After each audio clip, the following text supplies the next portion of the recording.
gentlemen, it is that time again. It is time for adults to talk about cool stuff. This is ATACS, episode number 30, the big 30. It's always exciting whenever we hit another even number that has a zero at the end. A little bit of a smaller crew today. I'm your host, Paul from Atlanta, and joining me to the left, the virtual left, Mr. Flex from Raleigh. How are you doing, Flex? It's ATACS midlife crisis time. It is midlife crisis time. We're going to buy fast cars and get hair plugs. Or fast video cards. That work? That I don't works. think we're going to be able to do that. Oh, darn. That other voice that you heard is Mr. Will from Greenville, North Carolina. Hello, Will. How you doing? Am I on your? If he's on your right, am I on your left? He was on the left. You're on the right. Okay, because you kind of snuck up on me. I kind of did. I'm sorry. Okay. He's sneaky like that. You got to watch him. Yep, and that's it. That's all we got today. So we have the three-man team. That's all we need, Paul. That's all we need because, man, Will has been doing nothing but playing video games, and he's going to talk about all of them like right now. So what you been doing, Will, with all this time and all this stuff? Oh, the pressure. Well, you're first up. So here's the thing. Hey, Will, can you tell me the thing? So I started playing this game that you guys might have heard of. It seemed to be the game that won the other quarter of the GOTY awards. The things that the awards that were not given to Zelda seem to have been given to this game. This Nier Automata game, or Automata game, or Automatanamas game. Automata? Automatamus. There you go. I've been going with Automata, but I don't know if that's actually. So that's how they've been doing it. And so I was like, I heard the word, and the word was that this thing had a story that could only be told in a video game. And I said, look, I'm going to overcome my discomfort with a lot of the things aesthetically about this game, and I'm going to give it a go because I want to be in the know when it comes to interesting artistic pieces, you know? So I picked this thing up. All right. And I started on the the normal diff because I'm I'm a normal diff man, sometimes. Yeah. And that's what I call you. So I'm running around, it's switching perspectives, and I'm shooting little dudes, little robot mans, and then they'll switch the view, and then I'm doing bullet hell for a minute, and then it switches it back, and I'm shooting robot mans. And I was like, okay. So I'm pushing against my discomfort. It's a little bit there because got some kind of funky Japanese menus going on, got some kind of interesting music going on. My character looks a little strange, but I'm pushing against it. I get to this like funky boss, he's like this dude. He's like the Goliath or something. And in typical Platinum style, he's like enormous, he's like, 5 times, well, at least probably 25 times as big as my character. And so he's got these moves where he's like spinning these gears at me, and I'm not totally sure about how I'm supposed to be dodging them. So I try and dodge them, and I got it wrong. And I died. And then it was like, your high didn't make it or whatever. And then it kicked me back out to the main screen. I was like, okay. So I hit like continue, and the game started over. And I was like, oh, well, okay. And so I lost like, something between 30 and 40 minutes of playtime. Yeesh. And all right. And I was like, that is not the way I wanted this to start. So I put it down on the easy, which the easy in this game is so easy. Like it's unbelievable. Like it dodges for you. Like there were boss fights where I would literally just like put the controller down and like my guy would just fight. Like he would just be hitting people with his little staffs and swords, and then my little bot would be shooting them with like missiles and bullets and stuff, and I would just sort of watch it happen, and I was like, well, this is kind of interesting. And one way to put it. Yeah, and so I guess after a while, like I was going through this, and it just, like, to me, the environments were really, really bland. I could see what people enjoyed about the music, but it didn't really like click with me. I think maybe I'm a little bit more of like either like a hard rock or like a chilled out down tempo kind of music guy. So the music didn't really like, do it for me, I guess. And then I guess it just really wasn't doing much for me. And then I guess I was playing on easy, so it wasn't engaging me on that front. So at that point, if you're playing on easy, it pretty much is like watching a movie. And if you're watching a movie, then it's not a story that can only be told in a game. That's a fair point. And so I guess I just kept doing that. And of course, I could have changed back to normal, but these dudes took a long time to kill. These little robots are kind of healthy. And so I got to, I don't know. I don't want to spoil anything, but I mean, even if you told about the first playthrough, I doubt it would even be considered a spoiler, just because it seems like so much of the game takes place and so much of the meat of it is in like playthroughs C and D and stuff. But right, fighting some dude in like a white city or something like that. And then so I got about maybe a little bit further than that. And then I just was like, nah. So I found this video online that was talking. It was like one of these guys who gets a lot of Patreon support, like writing on games or something. And he kind of explained in about 10 or 12 minutes what he felt like the game did that was really interesting and why it could only be told in a game. And I mean, I'm sure it probably would have resonated with me more had I played it, but I haven't really regretted stopping. Okay, so to clarify, you're done, not going back?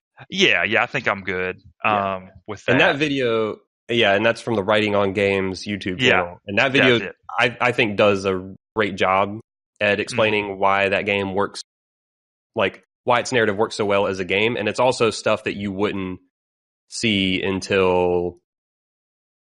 There's no like big revelation, but it's like the way that game constantly reinforces its themes. You wouldn't really get those themes until you're probably at least halfway through Route B, I would say, like somewhere in that range, and maybe different people would have different moments where it kind of click. But yeah, I don't think you'd really get the thematic elements in Route A. So I can totally see why like you wouldn't have gotten that in what you've played. No, and I guess I didn't. But I could see, I mean, they were hinting at a couple interesting things, while I was playing, and I understood why thematically I didn't have a save, where it's like, you didn't have a chance to upload your data, robot man or robot woman, but still it was a little bit lame. So that was that. Yeah, I wonder how many people get caught by... Because I think that's probably the longest stretch in the game, that opening sequence where you don't have a save point. And I wonder how many people die during that stretch, and I wonder how that colors people's perception. I mean, it's one of those things that you don't really see it a whole lot in games nowadays, where you lose significant amounts of progress. Like I feel like every game has a quick save every 5 minutes. For the most part. So I was reading a little bit about that opening segment, and I watched Steph play through it, and she said she failed it twice and then put it down to easy. Yeah, and it's like, I don't like failing in a video game. That's been well established on the podcast, but but like I really hate the concept of like losing playtime. Like I don't want to replay through the same content over and over and over. Especially if the hard part is at the end of a 30-minute sequence that's actually pretty easy. Yeah, and that's actually part of the reason why I bounced off of Dark Souls, was because it just was too much of the, all right, we're going to go do the same 7 combat encounters and then lose to the boss. And then the same 7 combat, and it's like, and eventually it's like I just ran out of patience with it because I wasn't really getting anywhere. So I could see that being a real big turnoff for people like me. If that happens, most of the game, I think there were a couple times that I just popped it back up to normal just to like play a little bit on normal. And a lot of it wasn't particularly hard, but even the systems that were there like didn't engage me that much. I mean, the things that I liked about it initially were that little, I thought your little turret robot was awesome. So the ability to kind of like keep a steady stream of like fire on an enemy while you're attacking them in melee, I thought that was neat. And then of course you can pay attention to that ability and then sort of do the ultimate, the more powerful blast every once in a while, as long as you're paying attention.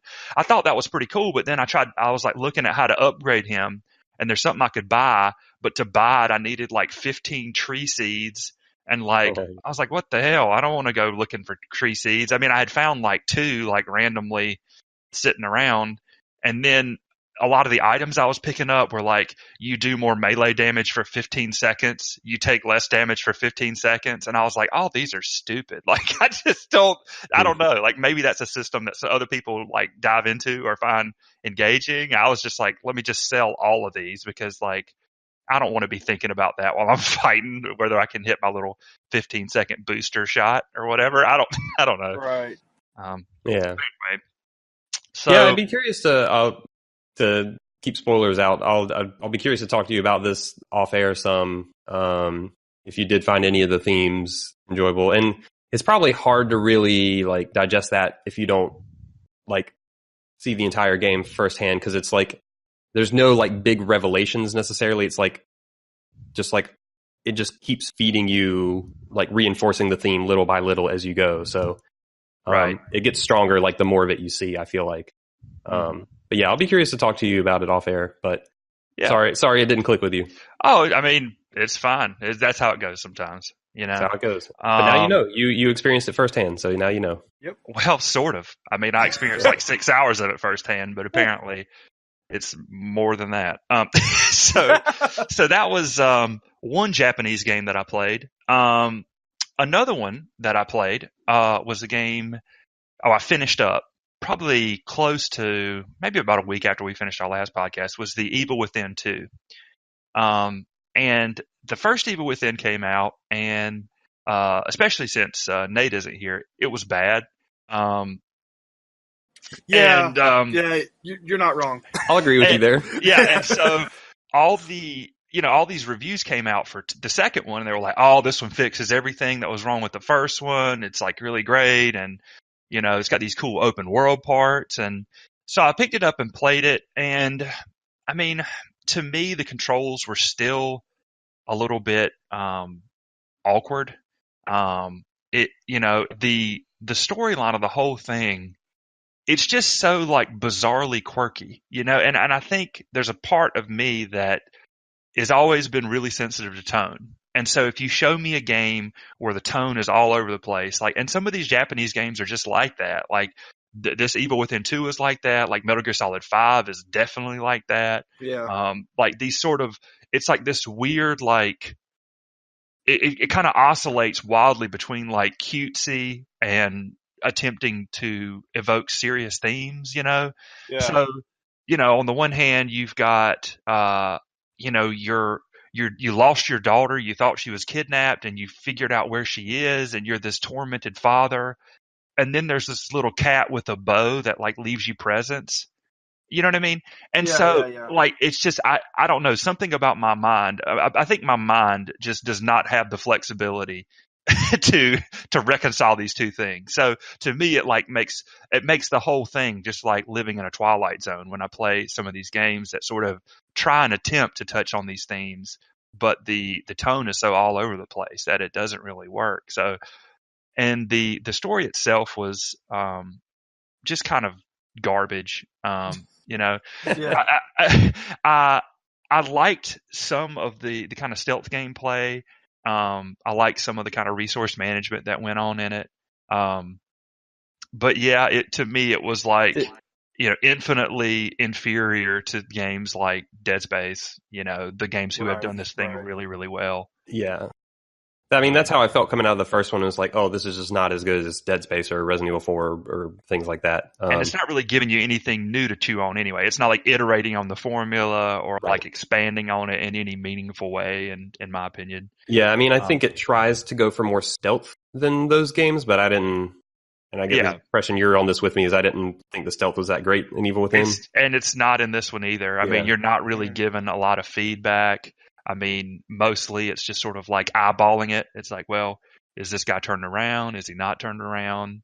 Yeah, and that's a really frustrating game system. Like, games can get some things wrong, and it's kind of easy to gloss over. But a stealth system that doesn't give you enough feedback, I think, is one of the most infuriating systems when it's like not working well. Yeah, and the funny thing is, in this one. And some people would say that this kind of mitigates it. Like the enemies give give up on you, which is kind of hilarious. So basically, it must have been the shadows. Yeah, well, it's not even that much. It's like they're not intelligent enough for that. They're basically like zombies. So you run up behind them and they'll turn around in a way that's unexpected, and then you run away and hide in a bush. They'll follow you for like 15 feet, and then they're like, not worth it. And then they'll just turn around and like go back to where they were. And so it's almost like it gets away with this imprecise stealth system because of how quickly the enemies give up on you. But it's like, I'd rather it just be, why don't they just kill me if I mess up and you give me more feedback on the front end, Right. like as opposed to this little weird like cat and mouse trial and error situation. It's just. Did you like it any better than the first one at all, or pretty much on par? It was definitely better than the first. Okay. And the main reason for that to me is that I almost never ran into a situation in this one where it was like, well, I couldn't have known that, or like I could only damage an enemy at a certain time. Like those were some of the things that annoyed me so much about the first game, is it just seemed like there were enemies that you weren't meant to fight. And then if you fought them, it was almost like you would need to die to realize that, oh, I'm not supposed to win this fight or even try to fight this guy. Right. I remember there being times where it was like you could only shoot the enemy at certain times or only in certain places. And that stuff is just terrible to me. I just can't get down. So this game did not really have any scenes like that. So I like that about it. Okay. But overall, I would have been fine not playing this. Yeah. Well, it sounds like it's not really been a good time for Will and video games recently. Yeah, well, William and Japanese games. That's how it goes. And the other thing, I guess I just want to touch on for a minute, and I felt like it would be good to touch on something that I really liked. So 2 things I've been playing recently that I thought were really good. One is of course Path of Exile. Forever now. Yeah, that was like, and the systems are pretty or much something. I think that came out. Yeah, and the systems are still pretty much the same. I mean, they've refined a lot. There's been a lot of quality of life improvements, but it's really the same game it was back then for the most part. But the thing that I've played recently that I think is probably pretty exciting, and I just started, I've maybe put like 2.5 hours into it, is a co-op title called Full Metal Furies, which is by the developers of like Rogue Legacy. And it's sort of designed from the bottom up, kind of for a co-op situation. So it's sort of a side-scrolling game with 4 classes and 4 abilities on each class. And these abilities can sort of be modified. So, for instance, I'm playing a sniper right now. And the sniper has a regular sniper shot.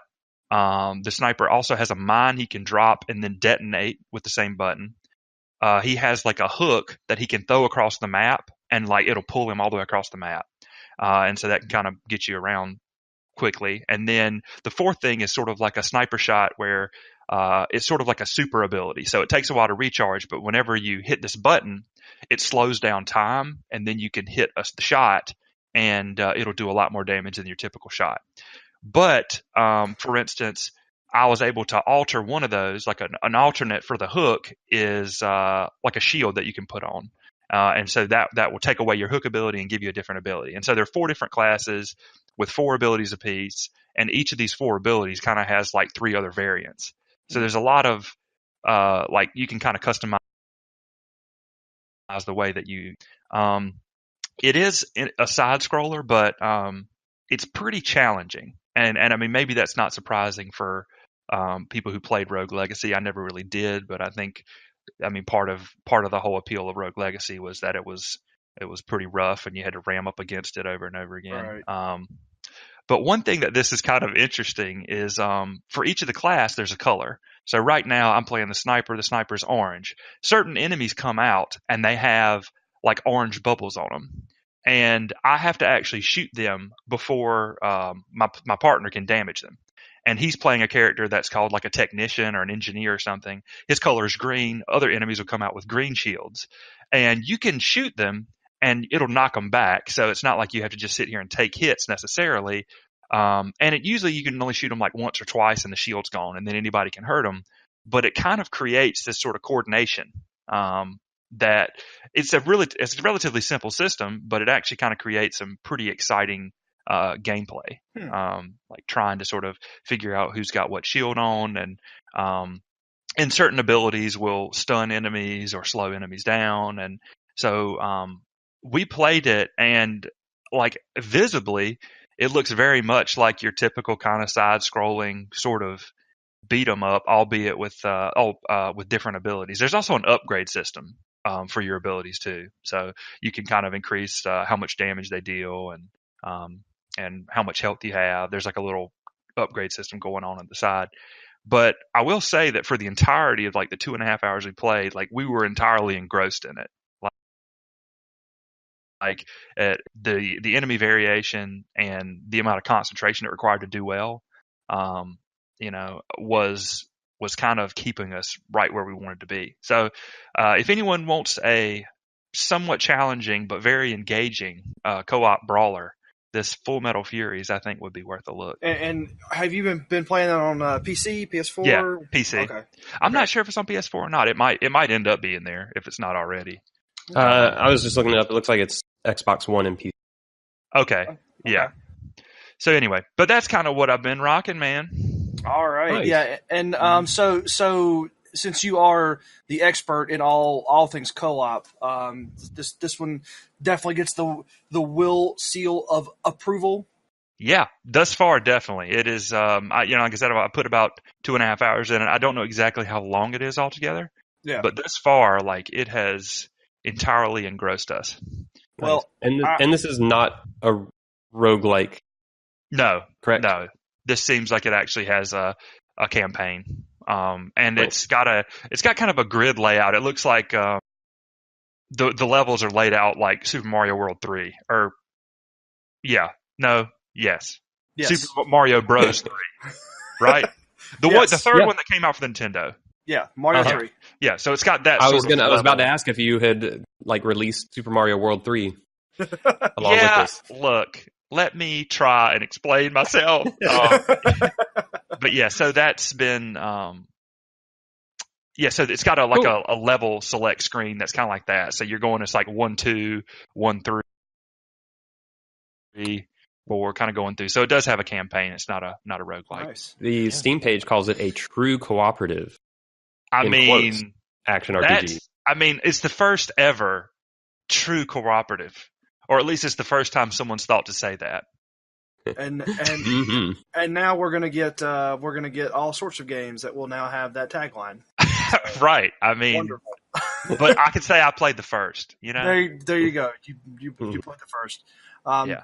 Did you have anything else that you wanted to touch on, or you? No, I think that's good for now. All right. Well, I am very glad to hear that at least one of the games that you're playing you actually like. So yeah, it hasn't been a complete gaming disaster for the last couple of weeks. Yeah. Mr. Flex, what's been going on in your corner of the woods? Well, Will might have had one game to save him. My past 2 weeks may have just been a complete gaming disaster. Oh no. So I've predominantly played 2 games the past 2 weeks and haven't really liked either of them. Okay. The first one I'll talk about is Resident Evil 7 from last year. That was yet another game that popped up high on a lot of people's Game of the Year list. So I wanted to give it a shot. People said it was, this is a great reboot of the franchise. It's really atmospheric and scary and tense and does all these great things that survival horror games should do. And I'll admit it, I'm admittedly someone who's like not a big quote unquote survival horror person. And most of the ones I have liked have been more actiony. Like you could almost say Resident Evil 4 is more of an action game than a survival horror game. Yeah, I think that's fair. So to be fair, this is not really my thing to begin with, but I didn't really like Resident Evil 7. I didn't finish it either. I probably played like a third of the game and I found it really boring. So I'm probably not going to finish it. Oh wow! So you bounced off that one hard then. Yerp, I did. And that's the main thing about it is like I just felt incredibly boring. Like everything just moved really slow and like hit on all the most basic like survival horror tropes you can think of. Right. Like just did them in the most just straightforward way possible to be like, hey, we want to remind you again that yes, this is a survival horror game, so here's this trope, right, here you go. Like any trope you can think of, like it's probably in that game. And like, so you're walking around this mansion solving puzzles, shooting enemies that have way too much health. So they're like, it's totally the thing of like really slow moving enemies that are not threatening at all, and then they just absorb a billion bullets. Gotcha. So like, the game's not hard. It's like, all right, you're not threatening to me, because even if you get close, I'll just back up and keep shooting. But you just take a whole lot of time to kill. So in that sense, like, playing it was not enjoyable to me. And the bosses were the worst of that. It would just like take so long to fight the bosses. And you do a very simple loop over and over. Like, the bosses are very simple, but then they just take tons of hits.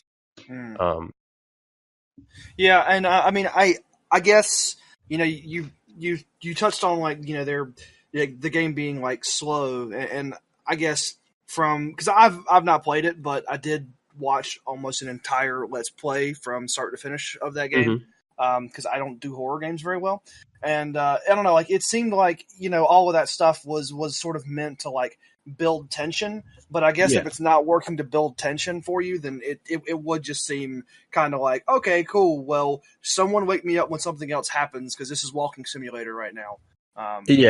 And I think that's ultimately where that game comes down. And like, I can 100% see people getting into this game if they get into the atmosphere and the tension and that kind of stuff, like you were talking about. For me, it didn't connect, and I know, again, I'm not a big survival horror person in general, but it was like, I never felt tense, or, I never felt any of that I think it was wanting me to feel. Right. Probably the most. So like, the big thing the game really tries to do, or the main way I think it tries to create tension, is at least in the first third of the game, there's an enemy character who's basically, he's basically invincible. Like, you can shoot him a handful of times and knock him down, but he'll get up within a few minutes and keep chasing you. And he's just constantly pursuing you through the house. Gotcha. And like, I definitely think they want that to just be a big tension thing of like, oh, this guy could be anywhere, like trying to chase you down, and he's invincible, so you can't really kill him. But like, after like running into him a few times, I was just like, this is really goofy. Like, this is not scary. Like, he's really slow. He's not that threatening. I can literally just run, like, sprint right by him whenever I need to. Like, as long as I just stay on the move, he's not a thing. And it's like, it started becoming more comical than anything to me. It's just like, what is this guy just walking around this house? Like, that's pretty good, actually. That you say that. I found him more exasperating, because I didn't feel like, I don't know, I didn't feel like that game controlled all that well, or felt really good to shoot anything. That was the other thing I was going to bring up, is I think the controls in this game are garbage. Yeah. And so I played it, and I finished it, and I was like, it was fine, I guess. Not really. But I think the thing, and I'd already mentioned this to you off air, Flex, is that I kind of have a thing for that sort of like Louisiana bayou atmosphere. So, there's a film I really like called The Skeleton Key that also takes place in like kind of like a haunted bayou where people are like doing voodoo and stuff. And I think that's kind of an interesting atmosphere, an interesting environment. But literally, that's where my enjoyment of the game ended. And there are definitely times where, you're not really in that environment anymore. Like, you're on like a funky ship or something like that. Yeah. I ended up watching a speed run of it when I decided I wasn't going to finish it. So I did see some of the late game stuff, albeit really quickly, of course. Right. Yeah, like like you're talking about the controls. Like, I think that's another thing that makes it feel really slow, is just like the controls just don't feel like, when you're shooting stuff, it just doesn't feel very crisp. And there's a lot of animation in things as well. Like, there's a lot of times where like you interact with something and it just, your character, it's in first person view the first time Resident Evil's done that. Yeah. And like, a lot of the things you interact with, it's like your character, you see like your hands in front of you doing whatever it is, and like your character's just interacting with things like so slowly and deliberately. Yeah, right. In that kind of survival horror way of like, just trying to draw things out and build tension. And it's just like, we could just get on with it. And then a lot of times the checkpoints will be before these kind of scenes. So if you do die, you have to go through all this stuff multiple times, which is just like, come on, I get it. Yeah, it's so funny because, like, I mean, you imagine, I mean, if you want, then maybe you would be turning this handle, but you also might be like looking behind you. I mean, your head swivels. You've got a neck for that reason. Yeah, that's yeah. You have a neck. I mean, come on, use your neck, man. That was the last point I was going to make. Is like the other, like, one of the most frustrating things for me about survival horror stuff in general is it relies on the main characters being really dumb. Yep. And not looking behind them, walking into like very blatantly bad situations, like all that stuff.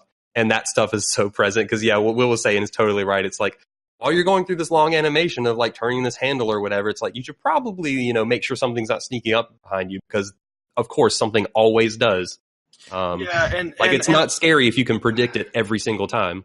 Yeah, and that was actually one of the gripes that I was kind of having with it whenever I was watching was like, all right, the camera's going to zoom in, you're going to see this really deliberate thing, and then something scary is going to happen every time. Yeah, and it's like, okay, we get it. Yeah, it leans into that stuff so hard, and I think you really have to be on board with those tropes and that atmosphere and that kind of stuff to really to enjoy that game. And I could totally see. I don't think anyone's wrong to enjoy that. I could totally see people enjoying it, but it does not do it for me. Yeah, it reminds me, what you were just talking about reminded me of when I first started playing Prey. And sometimes it would give you like an execution with your wrench, right? And it would feel like someone was like yanking your hands around or something. Yeah, I never liked that. But yeah, sometimes in first person, when you're trying to make it cinematic, you need to kind of be careful, Yeah, that is a really tricky thing to try and do. That's a good point. Yeah. So you pretty much didn't really enjoy that. And then you're like, well, you know what? I'm going to go to this thing, and you kind of hated that too.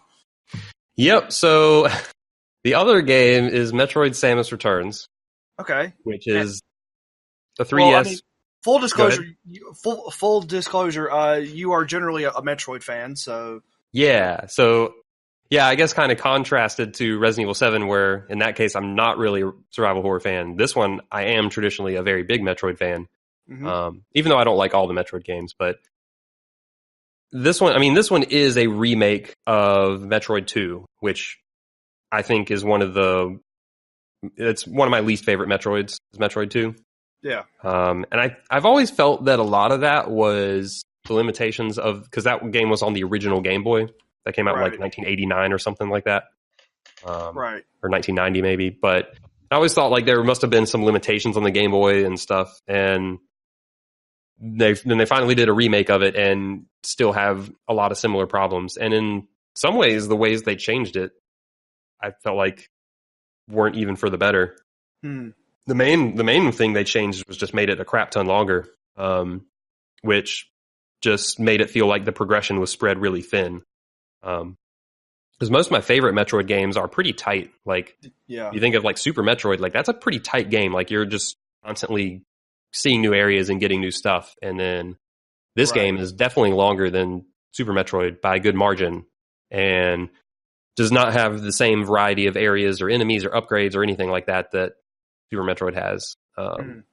So that's, I think, mostly where this game breaks down, is I think it's too long and spread too thin, and is also a lot more linear than most Metroid games. So like most Metroids, you're constantly, the world's constantly like reconnecting with itself and wrapping back in, and like you'll naturally like loop back to a previous area, and then an upgrade you've gotten since you were first there allows you to access new areas and find new paths and get new upgrades, and like it's just constantly like filling in the gaps in the world in a really interesting way. And this game is just like, nope, just go straight. And it's so like when you get something like, let's say, the grapple beam, you're not going back to previous areas and be like, oh, now I can go to this place with the grapple beam. It's nope, there was a door in front of you that you haven't even encountered yet that needs the grapple beam, and now you have the grapple beam so you can get in it. And you just keep going full steam ahead. So I did literally no backtracking in this game.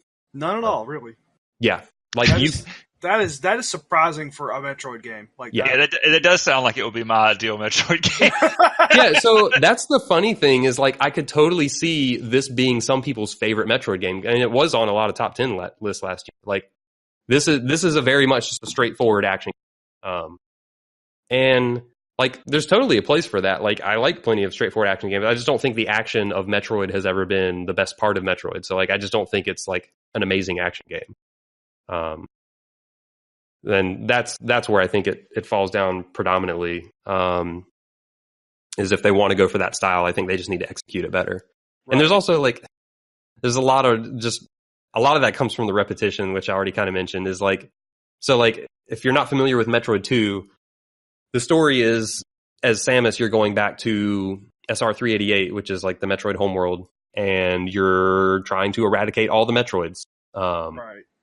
So in both the original Metroid 2 and this one, there's, from the very start of the game, there's like a counter at the bottom of the screen, and I think it's like, I don't know, 42 or somewhere in that range. There's like there's a number of Metroids that you're supposed to kill, and that's your whole objective in the game.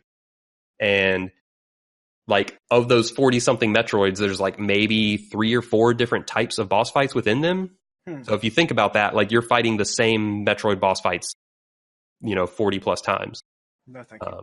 So, like, that stuff just gets old. And then the regular enemy encounters have a similar level of variety to them. So it just, like, halfway through the game, I was like, all right, this is just going on too long. Like, this is just not really that interesting. So have you just put it down then? Like, are you done with it? No, I did finish it. I felt this weird. Maybe it's, I was about to say that would have been the first Metroid that you picked up and then didn't finish. Yeah, I felt this weird need to finish it, being, I guess, a Metroid guy. So, I mean, and it's not, like, I think it was about 10, 11 hours that I played. So, like, that's not long. Yeah, it's long by Metroid standards, but it's not long in general. Like, Metroid games just generally aren't that long. Yeah. So, I mean, I felt a weird need to finish it. And, I mean, if it had been much longer than it was, I probably wouldn't have finished it. Right. Like I said, about halfway through, I was feeling pretty tired of it. But I knew it wasn't that long. So, yeah, I did finish it out. And it just, I don't know. It was just kind of a bummer. And it's also, like, I guess because they were trying to make it more of an action game, is like, you take, like, it was still not a hard game, but you take, like, way more damage in that game than you do in other Metroids, and the enemies respawn like almost any, like, you remember in NES games where, like, if you kill an enemy and you'd, like, walk like 2 feet off the screen and then walk back and they'd be respawned? Oh yeah. Like, this game totally does that, and it doesn't make any sense. That doesn't, like, I don't know, like, those two things that you just said, that sounds like it's not, like, that's some pretty core tenets of Metroid that it's messing with that, Yeah, like, Metroid games, like, when you kill enemies, they're dead until you, like, leave the entire area. Like, they won't respawn for a long time. So, like, that's, like, some other aspects that make exploring in that game just feel deterred. So, like, right. It just, the whole thing just feels, it's a very strange game. And, like, I actually looked up a lot of remember I was talking about, like, I could have gone back and, like, looked for more upgrades. But I actually, like, when I was at the very end of the game thinking, do I want to go back and find upgrades? And I went and looked, and it's just a bunch of missile tanks. And I literally never ran out of missiles the entire game. Wow. Like, there are so many missile tanks in that game. It's insane. Like, I actually had all the energy tanks. So the main upgrades you want in a Metroid game are energy tanks for more health. Right. All of those are on the critical path. Oh, so you really can't even miss those unless you just jump over it. Yeah. There was, like, one of them that was tricky. Out of the 10, there was one that was kind of tricky, but, like, the other 9 are just, like, very much on the critical path. And it's like, it's even harder to miss upgrades because at the very beginning of the game, they give you, like, no other Metroid has done this, is that they give you basically this dowsing ability that'll uncover whenever you use it, which you can use it pretty liberally. It just uncovers a huge portion of the map around you and indicates where an upgrade is. Like, it, like, highlights all of the upgrades in that area. So like, it's really hard to miss things in that game. Yeah, I was going to say that sounds like that they've made it less about exploration and looking for stuff and more about more like the action and sort of combat focus, which is that's just really odd for a Metroid game. So, okay. Yeah, it's definitely 100% linear action game, which, like I said, could be a fine way to go. It's weird for a Metroid game. I don't know that, like, the Metroid style of combat really lends itself to that kind of game very well, and I think it could have just been executed better. Gotcha. But so that was kind of a bummer, but it's done. I got through it. Yeah, sorry for your poor gaming experience. Yeah, it's all right. I'll find. I have some good things on the radar that I think should be fun. So, all right. Well, I hope that the next thing that you pick up is better than the last two things that you picked up. So, yep. And to be clear, Resident Evil 7 and Samus Returns, I don't think either of them are terrible games. Neither of them clicked with me at all. Yeah, and I mean, and there might be a reason why why when those things came out in 2017 that like they didn't immediately jump at us. And so in some ways it was almost like, I feel like at least with me and Nier and maybe with you and RE7, it was almost like a just in case, that was actually pretty good, you know? Yeah. Double check. Like, so. Yeah. I've definitely cleaned up, and these were both games, and probably, like you said, you with Nier and maybe Evil Within 2, of like, they weren't games I was immediately eager to play right when they came out. And then once I got through, quote unquote, the more important things to me, I like went back to them, and all of these games showed up on plenty of top 10 lists. Like, and Samus, even Samus Returns and Evil Within 2, like I saw them on, a good number of lists as well. So like people definitely liked all these games. So yeah, I think you're right, Will. There's just definitely a little bit of sense of like, all right, just in case I might like this game, I should check it out. Right. Yeah, and it's not super uncommon to have what are objectively good video games that just don't click with you for whatever reason. So yeah, it sucks, but it's alright. Yeah, you'll be alright. I'll live. So, did you have anything else that you wanted to jump on, or was that pretty much all your? I think that's pretty much it. Okay. So I've been playing a couple of things that I want to talk about. The first one of those is PlayerUnknown's Battlegrounds. Still been. That's playing. A good video game. It is a good video game. I've put about 30 hours into it so far, and I feel like I've gotten to the point now where I can jump out of a plane, I can get a gun, and I can kill at least a couple of dudes before I get got. Nice. So yeah, like when I first started the game, I was like, this shooting's real bad. And to be fair, I don't know that the shooting's actually good. I think I've just gotten used to the jank. Right. Which is a lot of what that game is, really. You just get used to the jank. Yeah. So I've been doing that. Steph and I have been playing a bit of duos, and also we've been doing some of the 4-person squad matches with random people from the internet, which is always exciting. And it's incredible how different that game is in between those 3 types of playing, like the duo, the squad, and the solo. It's like your strategies are almost completely different, because if you're in a squad and you see a guy, you don't just shoot at the guy because you don't know where you don't know where his 3 buddies are. And it's just so different from those modes. Yeah, because I'd played predominantly duo with Nate when I first started playing that game, and then you and Steph got it, and Nate and I played with you two, so we had a squad, and that was literally the first time I'd ever played squad, and everything felt so different. It was crazy. Like, I'm like, is this a different game? Like, it was way starker of a contrast than I would have ever predicted.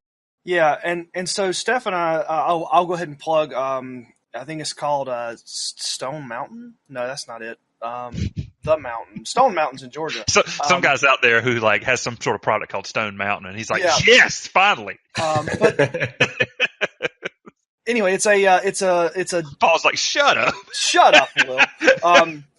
It's a Discord for people who want to play PUBG in squads, but not necessarily with the random matchup tool. And everybody that we have teamed with has actually been kind of nice and cool, and that's really rare. So I just kind of want to throw that out there, that there are some good people on the internet. But who would have thunk it? So I've been doing that, and that's kind of been my my go-to for now. But yeah, so it sounds like both you and Steph are really enjoying that now. Yeah. And I know she got a chicken dinner. Yeah, so she got a chicken dinner in squad. I was not in that squad, so she was just playing with those guys in the Discord. So nice. The highest. Well, congrats to her. Yeah, and the highest that her and I have gotten duo is we were like number 3. So that was that really tense at the end? Well, when that circle gets small and everyone it gets real small. Well, and for this particular game, we were all converging in like just the middle of a cornfield. Like there were no structures. It was literally. I feel like the middle that's of the field. often how it ends. Is just in the middle of nowhere. Yeah, and we were doing really well, and then it was just like what happens in that game. Like we're sitting there and we're like taking pot shots at these dudes that are in to the left, and then these other dudes come over the hill from the right, and we don't even see them. They just I mean, then you're dead. But we didn't really feel bad about it. And Solo, Nate and I got to number 4 in duo. I think was our highest, and it was a similar situation of like you just get down right at the end, and someone you don't see picks you off. Yeah, and for Solo, I think I've gotten to like 8 or 7, something like that.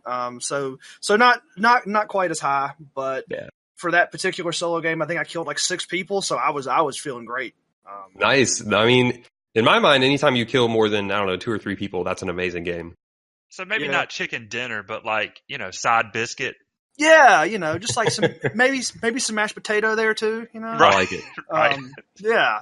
So no, but it's a really fun game. Yeah, it's a fun game. And I'm very much looking forward to the first AAA studio that puts out a good one of these. Well, supposedly that's already happened. Oh yeah, right. With Fortnite Battle, blah blah blah, dang. Oh yeah, Fortnite Battle Royale, which is I haven't played it and I have no intention to. We can talk about some of that in the news segment if we want. I have never played that either, so I don't really know. I wouldn't be able to say anything. Yeah, but it is also it is a traditionally AAA studio, though. I think. Yeah. And I think that's still in early access. Oh, okay. But it's also free, so. Call of Duty Battle Royale. That's what I'm waiting to see. Maybe Anthem is just going to be a Battle Royale. I don't know. I mean, you can't really sell as many loot boxes that way, and that's really all that Anthem seems to be to me, is a giant loot box machine. Oh, I bet you could. Well, you know what? There are a lot of cosmetic options, so maybe you're right. Yep, you need those combat pants. Dude, I have so many combat pants. You have no idea. So that's been fun. I also picked up, and I've been trying to give Bastion another go. That's a game that I played for about an hour 4 years ago when I got it at a Steam sale, and then I put it down and just never picked it back up. So I'm trying to do it again. And did you start over? Yeah, I just completely started over. Because my original play was in 2011, so not going to remember much from there. But I'm about an hour in, and it's fine. I enjoy it whenever I'm playing it, but I don't like whenever I open up Steam and I have 2 icons staring at me. One of them is Bastion, and the other one's Battlegrounds. I'm pretty much always going to click on Battlegrounds unless I force myself to play Bastion. Right.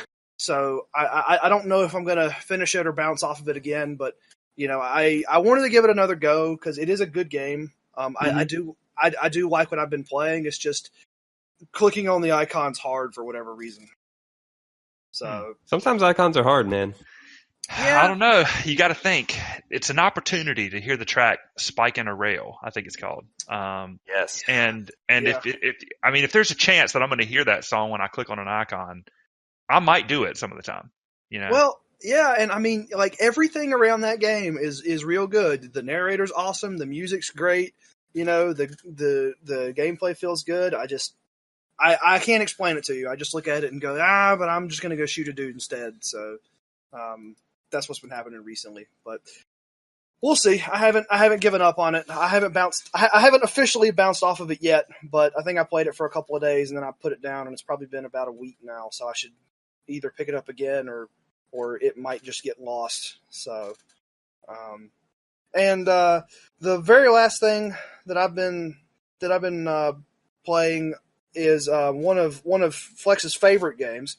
Well, you just talked about one of my favorite games in Bastion. Well, this is another one of your favorite games. Oh boy! I decided for absolutely no reason that I can at least explain consciously to start a new game plus of Final Fantasy 15. So I've been doing that a little bit. Oh, that kind of favorite game. Yeah, your absolute favorite. Strong characters and story arc and everything like that. So you're talking about the worst Final Fantasy game? I don't know that I'd go that far. Best, maybe, is probably what I would say. So you got close. Similar number of letters, but they're all different. Okay. Yeah, so I've been doing a little bit of that, and it's kind of interesting going back through the game because the dialogue is really funny whenever you realize that you are completely overleveled and overpowered. Yeah, I mean, did the enemies scale up at all, or you just keep your level and the enemies reset? No, the enemies are all like level 1 or, like whatever level that they're supposed to be. And you're like, I'm like level 75. So great. Yeah, so you just smash through all that, but it gives a new meaning to the dialogue whenever all of your party members are like, we need a plan. And, Nox just like, I'm just going to hit them. And it's like, okay, that's really all I'm going to do because I'm just going to run in here and hold the button and everything explodes and it's awesome. But no, there was some content in that game that I never got around to playing the first time. So really, I'm just powering through the main story. I'm really ignoring everything else because there's some extra dungeons and some things like that I want to get in there and try and clear. And then I'm probably going to start working on the DLC for that stuff. There's still. Could you have done that stuff without going into New Game Plus? So for one of the things, I don't know. I've actually read two different things on the internet. Some of them say that you can go. It's the extra dungeons that are at the end of all the tombs with the locked doors. So I read somewhere that you needed to do a New Game Plus and then get to Chapter 15, which is near the end of the game. And then I read another one that said you could just go there once you get to Chapter 15 and get that key and go into those places. But I don't remember that NPC that you go to talk to being there on the first playthrough. Weird.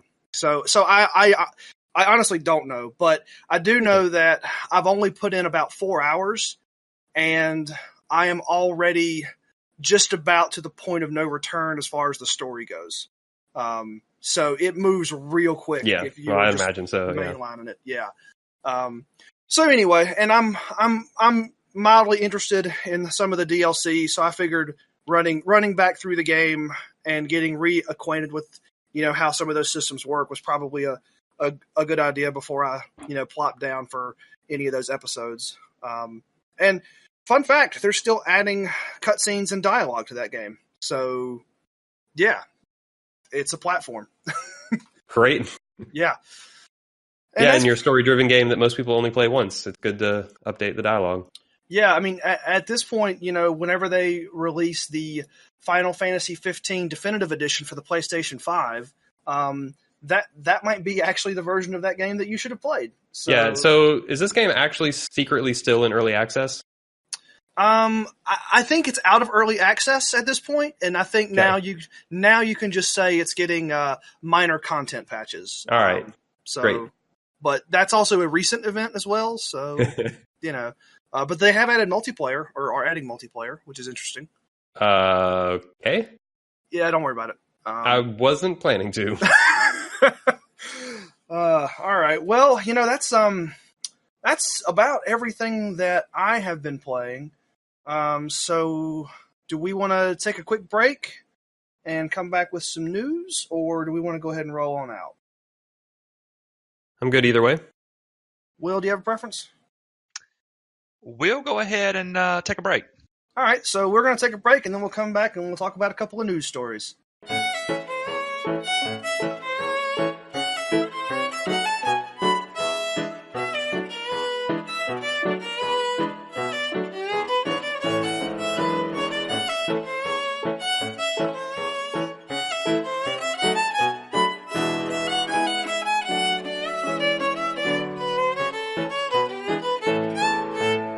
Ladies and gentlemen, we are back. We are going to talk about the news.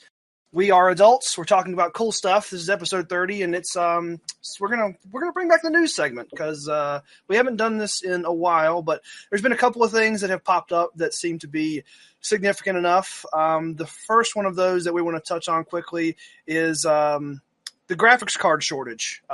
There's this saying out there. It's called the Bitcoin, and other associated cryptocurrencies. Cryptocurrency. No one actually knows how cryptocurrencies work. I'm not going to try to get into explaining what little that I know about them, but basically graphics cards make bitcoins, and you can use those bitcoins to buy things in the real world. So this has led to people. I like that description. I mean, that's that. Like it's a lot more complicated than that. But I'm not going to worry about it. If you want to Google cryptocurrency, you can do it on your own time. That stuff Cryptocurrency. It gets very confusing. Follow the money. Follow the money. ATACS note: Paul is not going to do your Googling for you. You know what? I'm not going to do your Googling.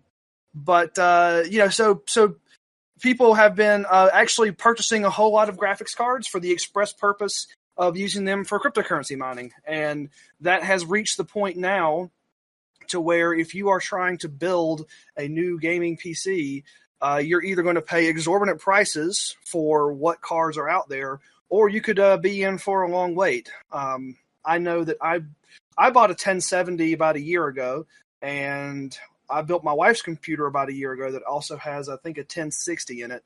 And you can't really find those now. It's kind of crazy. So word to the wise, if you're planning on building a computer, you might want to wait for the cryptocurrency markets to all crash, and then those cards will all flood the secondhand marketplace, probably driving down prices. But it's not a good time right now. Yeah, that's what I'm waiting for, is when in a year or two, whenever this all crashes, and then there's just like, I don't know, $10, get a 1080. I did see that it was just a random Reddit commenter, but it was a guy who said he sold his graphics card about a year after he installed it for about twice what he bought it for. And I was like, wow, that's pretty wild. Yeah, I mean, I like Paul, I think mine was about a year and a half ago, but I built a computer with a 10.7.5 ago, and that turned out to be a really good time for it, right before all this crap happened. And it's like, what could I sell it for right now? I'm not going to sell it because I like my computer, but yeah, and this has also led to sort of like a reemergence of pre-built computers, because a lot of those, you buy the pre-built and it's got the 1070 in it, but right, but that was already like, that was a manufacturer buying from another manufacturer, so you don't have to worry about the MSRPs. And so far as I can tell, those prices on pre-builts have held pretty steady. So so if that's one route that you can go. Yeah, not an ideal route, but it's at least an option, because this stuff freaking sucks.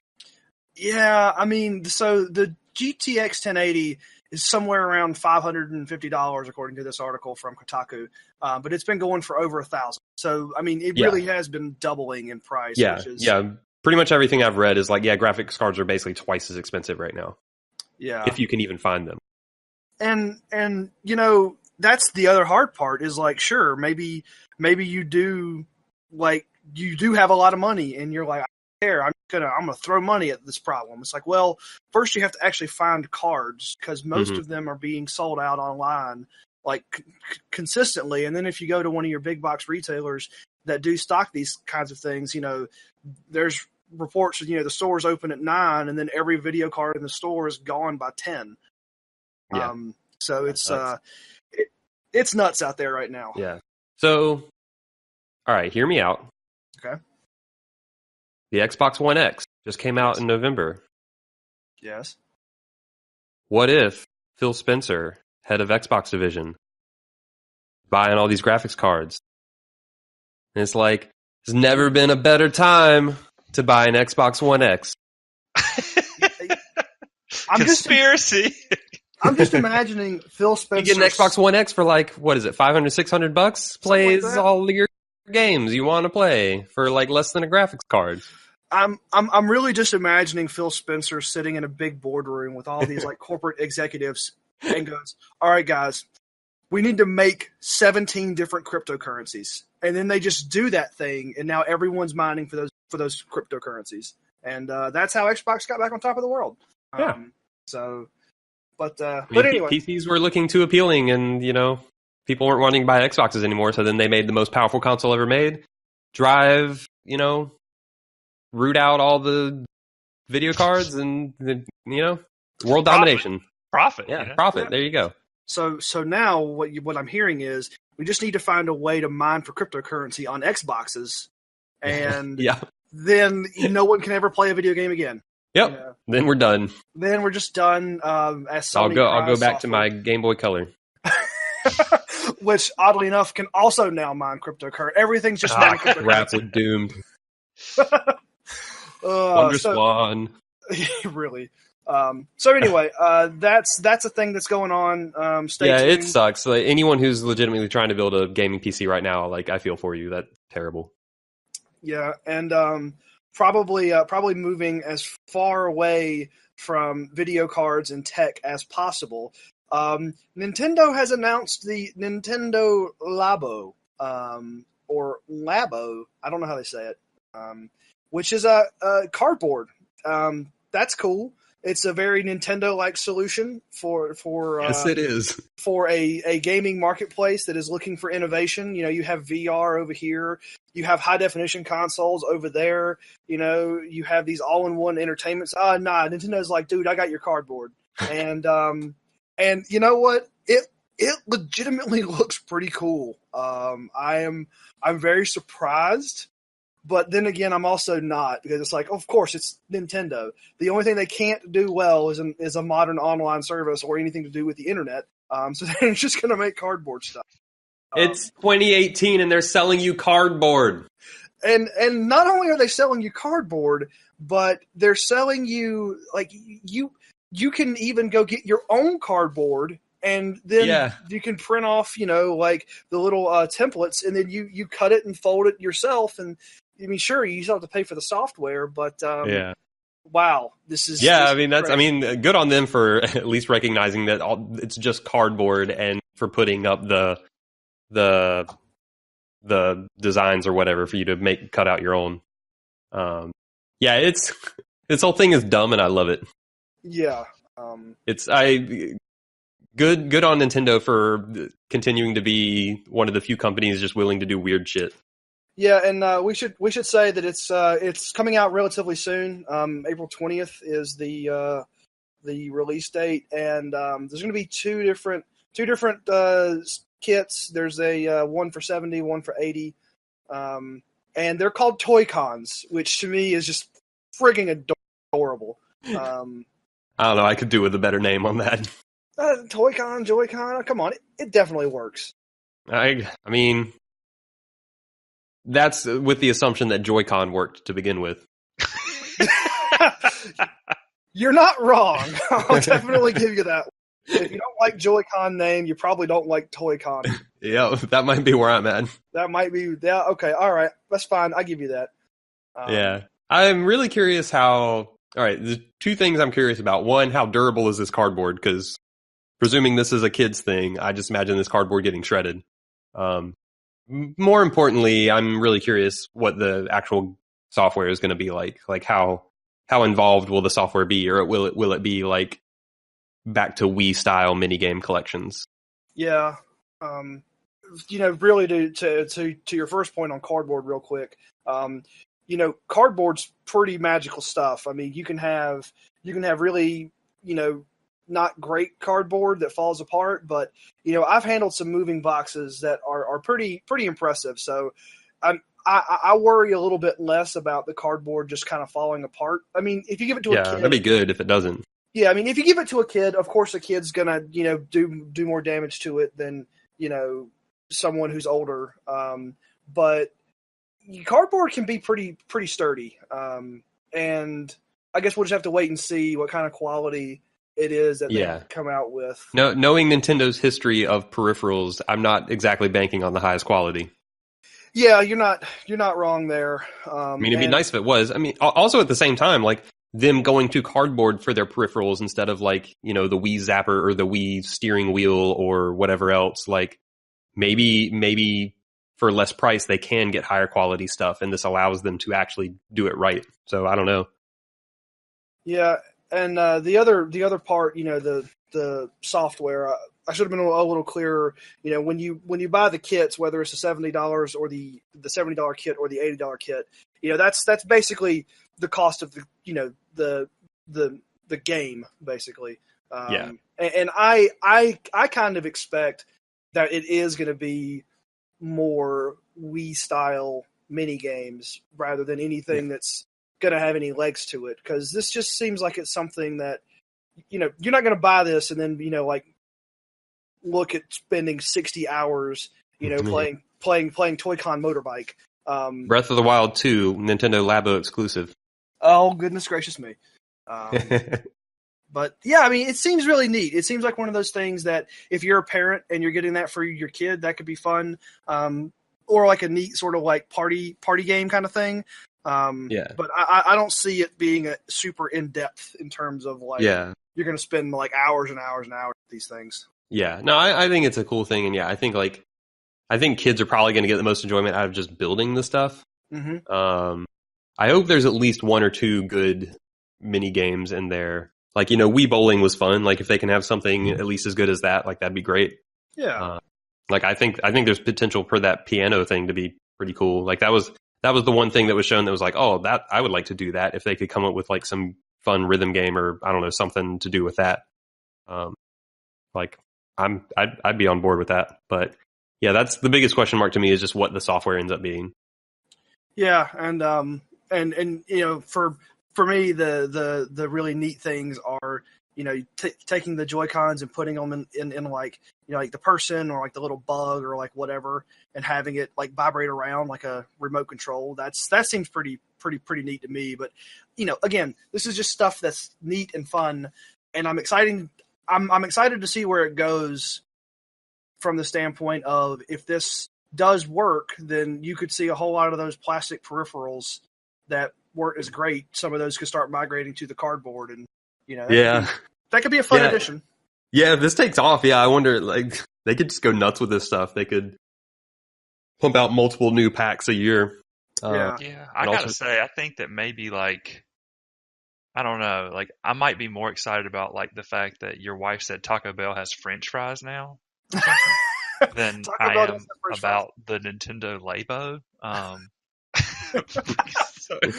So I don't know. I can't say. If you ever heard, you know, in The Office, Will Ferrell once says, you know, that baby could be the star of a show called Babies I Don't Care About. I think that the Nintendo Labo could be the star of a show called Peripherals I Don't Care About. So. I will say, though, this is a lot more quote unquote friendly of a peripheral in terms of like store space, and also the environment of, like, you think back to, like, you know, all the plastic instrument stuff from Rock Band Guitar Hero. Like, apparently stores hated storing that stuff because it took up too much shelf space, and then, like, I don't know, there's just probably a mountain of plastic instruments in a landfill somewhere that's terrible. Right. So at least they have that going for them. Yeah, and you know, Will, I don't think that you're necessarily alone in the I couldn't care less about this category. So this joke might be a little inside, but I think Flex is taking the Loicon angle.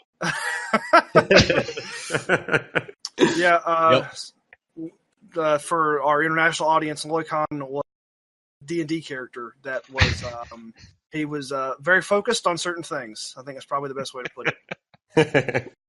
So I'm curious to see what it is. I have no idea if I'm going to end up getting this myself. It just totally depends on what the software ends up being.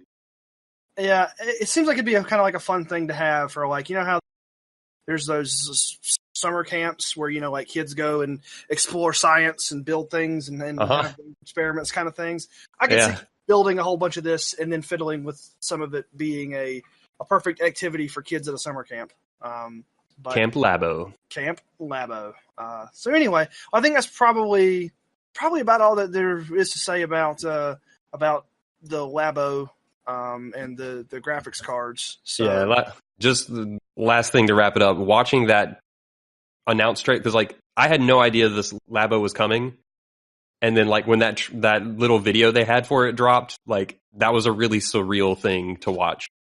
Yes. That's one of those rare video game moments you're like, what is happening right now? And it is a very Nintendo thing where, like, what is it? This is somehow real cool, but I don't quite know. Yeah, what am I watching? What am I watching, and why do I want it? Yeah, it's I'm glad they're doing it. Yeah. All right, well, that pretty much wraps up our news segment. So this is we've been adults talking about cool stuff, and we're going to continue to play stuff so we can talk about cool stuff. Will, what do you have on your radar for the next couple of weeks until our next podcast? Well, I'll probably play some more Full Metal Furies, and I think I hadn't nailed it down, but I think that my next single player foray may be into Hellblade. Okay. Nice. I like that game. Mm-hmm. Yeah. Some might say it's one of the top 10 games of 2017. We didn't, but some might. Some might. It got we also close. didn't say Evil Within 2 is one of the top 10, but you know. Flex, Sure. what have you got coming up on your 2 playlist? I have barely started Hacknet, and I will continue rolling with that. I'm probably going to dive into this Monster Hunter World. Okay. That'll be a thing. And whole bunch of this happens every now and then. Like this glut of indie games came out of nowhere this past week that all look really good. Celeste, Subnautica, and Iconoclasts.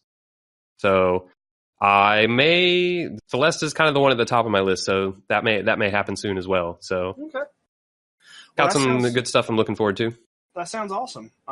As far as for me, I think I'm going to give Bastion another couple of solid goes, and I'll either bounce off of it. That's a good video game. Or finish it. Probably just going to stick around to the PUBG. Don't know how much. I'm probably still going to finish out what I've started with Final Fantasy 15, but I don't think it's going to take very long. And the next big thing on my list that I'm going to start playing whenever I clear the deck a little bit will be Middle-earth: Shadow of Mordor, because I have not played that yet. That's also a good video game. Yeah, and I have I got it on Steam when it was like $5 for the game and all the DLC. So I'm probably going to jump into that. Good video games all around. Yeah, good video games, good times. All right, guys, this has been ATACS episode 30. We will be back in your feed in about 2 weeks, and until then, happy gaming.